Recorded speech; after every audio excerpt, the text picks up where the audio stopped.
Welcome back mga katambalan, mga hot topic and issue pag-usapan natin. Update po tayo kay David Licauco na kung saan nga po si David ay magkakaroon po ng Twitter party. Ito po ay gaganapin ngayong August 23, Saturday ng 10 a.m.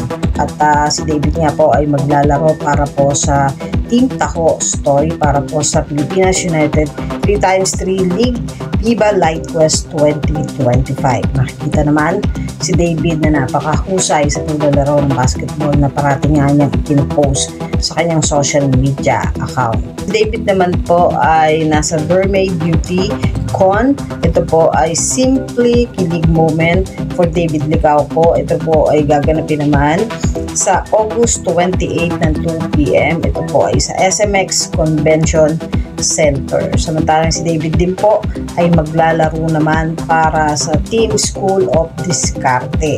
Ito po ay gaganapin naman sa September 17 and 18. Ito po ay sa MOA SM Mall of Asia Music Hall. Kasama po ni David dito ang kanyang team School of Discarte. Napaka busy nga nitong si David ngayon at sunod-sunod yung mga schedule niya sa paglalaro ng basketball. At ito nga lang, kamakailan lang ay kasama naman ni David si Barbie para po doon sa naganap na event ng McDonald's. Marami nga ang kumilig sa muling pagsasama nila ni Barbie Fortesa na talagang mamali ng hiyawan nang makita nga ng mga fans ng Barda na magkasamang muli sina Barbie at David. Yan po yung mga update natin ngayon kay David. Yung mga katambalan, ano masasabi nyo? Mag-comment lang sa comment section at pag-usapan natin.